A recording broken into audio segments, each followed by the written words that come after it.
We are a culture in decay. You can see that in the streets of our cities. You can watch the collapse on the news. Children have lost their imagination. Children have lost their innocence. Parents don't raise their kids.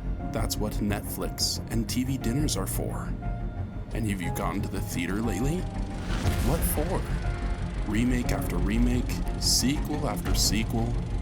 No spark of innovation, just darkness. A drought of creativity. But a new age is coming. You hear it? Can you feel it? Can you smell it? No, Seattle viewers, not the unique blend of urinary potpourri. That's the hobo camps. The Iron Age Cometh!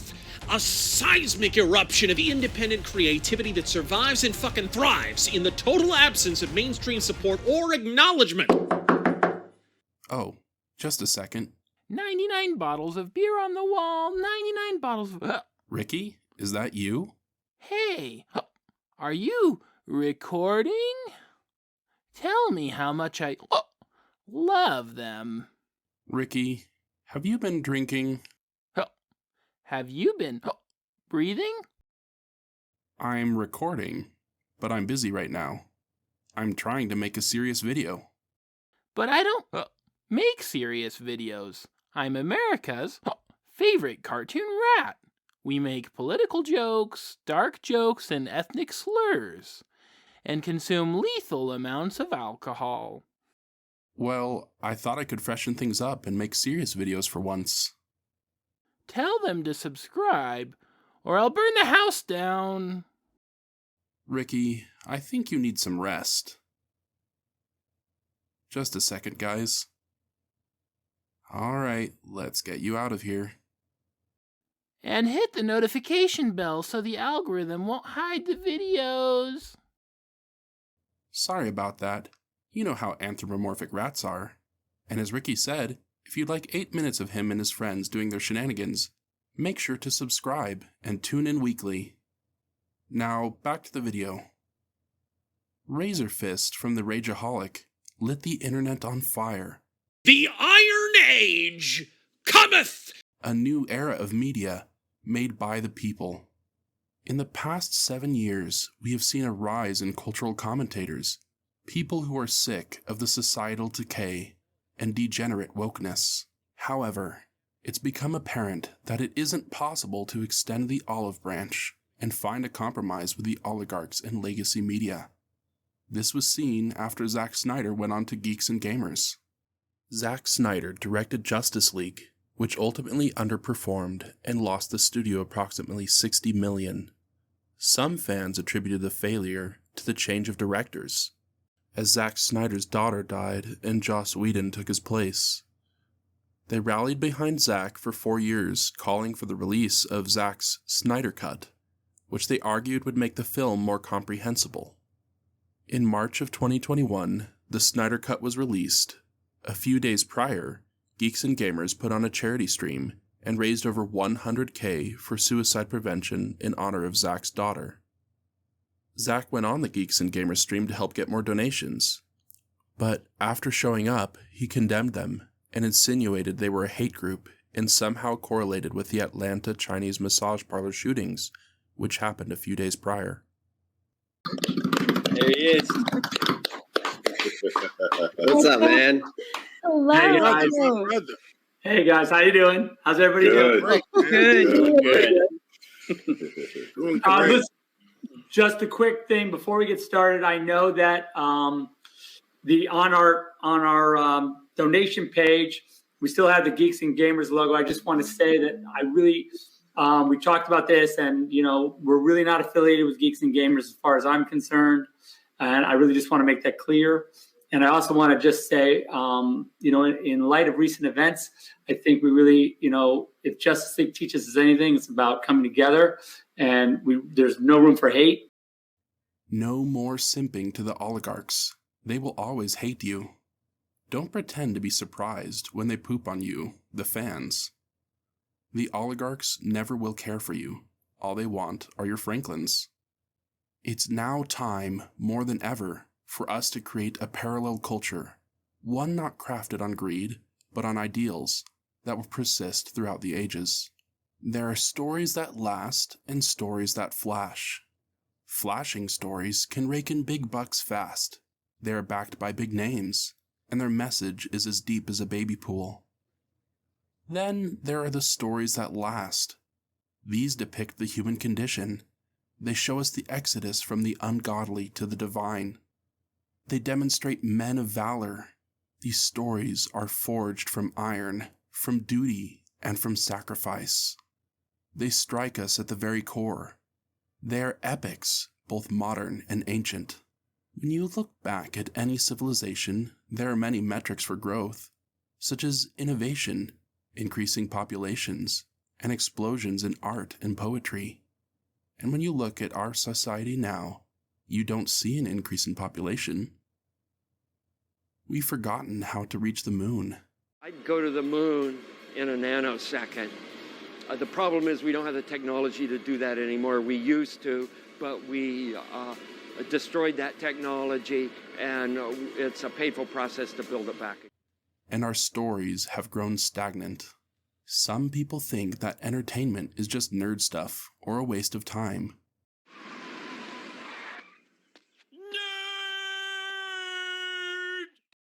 But why do you think our government utilized entertainment so much during World War II? And why do you think that the Chinese are very controlling of what we let into their country, and consequently, what goes into ours? This is why I believe it is extremely important for us, the people, to flood the earth with entertainment. We certainly can't wait on Hollywood, but I also don't think we should wait for Big Con either. There's no time for waiting. The clock is ticking, and entertainment must be made now. Razorfist did something very important that day. He boosted a community where creatives can network and create. It's been nearly 8 months now since he broke the internet, and maybe you're wondering where the Iron Age is. The Crusaders have not yet sacked Hollywood and smashed their heathen idols, but the movement has been growing, line upon line. Sort of like how Ricky's grown. Ricky started out a little over a year ago. At first, his videos were just slideshow comics here on YouTube. I chose this format because I wanted to create a webcomic, but be on a platform I could reach a large audience, yet also not be as scrutinized and censored as much as I would be on Webtoons. Obviously, YouTube has a very huge censorship problem, but that's a conversation for another day. But in the meantime, follow me on Rumble. Anyway, the first Ricky comics were fairly simple and only in black and white. Now they are colorized, and as time went on, I started to add voices to the characters, and then went on to make a weekly show. I would write, record, edit, and draw these episodes all in 1 week. This limited the complexity of the jokes and also the drawings, forcing me to reuse backgrounds and make simple jokes. This hit me especially hard when I released the episode where Ricky blew up a stick figure Kanye with Ben Shapiro's space laser. Ultimately, there were a lot of things I had to cut out of that because of time, and while the video performed the best in terms of views, the actual watch time was very low, and I realized I had a problem. 1 week wasn't enough for me to create something people would enjoy, or even talk about issues in a meaningful way, let alone something I'd feel proud of making.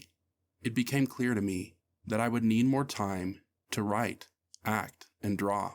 But as I started Season 2, I was forced to confront a lie I had been living. It turns out, Ricky wasn't supposed to be a webcomic.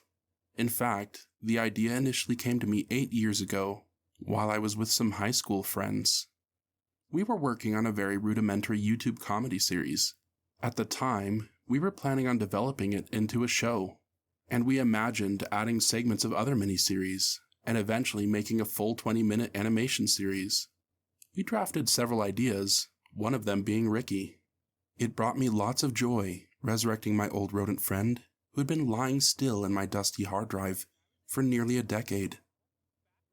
But in many ways, it seemed Ricky was just a skeleton of what he was meant to be. As I dug deep into my soul, something became apparent to me. Ricky needed to be animated. There was only one problem.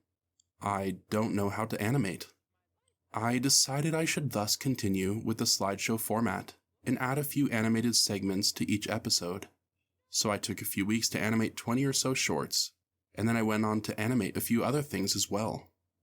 Then I decided to do the unthinkable. I cheated on you. That's right. I started seeing another babe.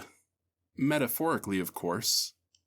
I secretly created a bunch of content for a new channel, which hasn't been launched yet. While I've dreamed of making Ricky for almost a decade now, my original goal wasn't to create a comedy show, but actually to write fantasy and science fiction. However, such works don't really fit in with the alcoholic rat, which is why I have created Iron Age Crusader, a place where I will be uploading science fiction, fantasy, and psychological thrillers. I have a collection now of various short stories, which have not only been written, but also recorded as audiobooks. Some of these have lots of sound effects and music, and even some video and pictures. You can get the full anthology now on Amazon, and also enjoy these stories as they will come out bi-weekly.